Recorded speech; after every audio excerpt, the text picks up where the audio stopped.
തമിഴ്നാട്ടിൽ ജയിലറെ നടുറോഡിൽ ചെരുപ്പൂരി തല്ലി പെൺകുട്ടി. Madras central jail assistant jailer ബാലഗുരുസ്വാമിക്കാണ് മർദ്ദനമേറ്റത്. മോശമായി പെരുമാറിയതിനാണ് പെൺകുട്ടിയുടെ പ്രതികരണം.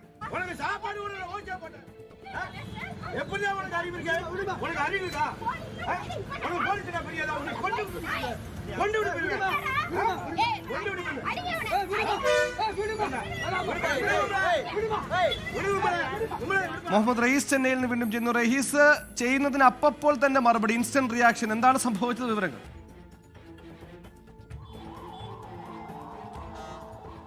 Suhail, Madurai central jail assistant jailer ബാലഗുരുസ്വാമിക്കാണ് നടുറോട്ടിൽ മർദ്ദനമേറ്റത്. മർദ്ദിച്ചത് ഈ ജയിലിൽ കഴിയുന്ന ഒരു തടവ് പുള്ളിയുടെ ചെറുമകൾ കൂടിയാണ്. ഈ മർദ്ദനത്തിലേക്ക് നയിച്ച സംഭവമായി ഇപ്പോൾ പുറത്തു വരുന്നത്.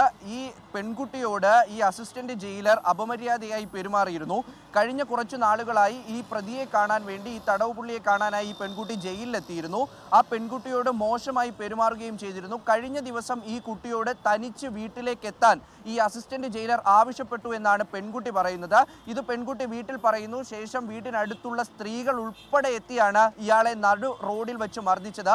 പെൺകുട്ടി ഈ ജയിലറെ വിളിച്ച് താൻ ഇന്ന സ്ഥലത്ത് വെച്ച് കാണാം എന്ന് അറിയിച്ചതിനു ശേഷമാണ് ഈ സംഘവുമായി അദ്ദേഹത്തിന് അടുത്തേക്ക് എത്തിയത്. ശേഷം നടു റോഡിൽ വെച്ച് മർദ്ദിക്കുന്നു, പിന്നാലെ ചെരുപ്പൂരി അടിക്കുന്നു. ഈ സംഭവവുമായി ബന്ധപ്പെട്ട് മറ്റൊന്നുകൂടി പുറത്തേക്ക് വരുന്നുണ്ട്. അതായത് ഈ ജയിലിൽ കഴിയുന്ന തടവ് പുള്ളിയുടെ ഭാര്യയെ ഇയാൾ ലൈംഗികമായി ഉപദ്രവിച്ചിരുന്നു എന്നുള്ളൊരു വിവരം കൂടി പുറത്തു വരുന്നുണ്ട്. അതിനുശേഷം ഈ അസിസ്റ്റന്റ് ജയിലറുമായി തൊട്ടടുത്തുള്ള പോലീസ് സ്റ്റേഷനിലേക്കാണ് പെൺകുട്ടി പോയത്. എന്തായാലും തന്നെ മോശമായി തന്നെ സമീപിച്ച ഒരാളോട് നടു റോഡിൽ വെച്ച് തന്നെ പെൺകുട്ടി അതിന് മറുപടി നൽകിയിരിക്കുകയാണ്. സുഹേൽ.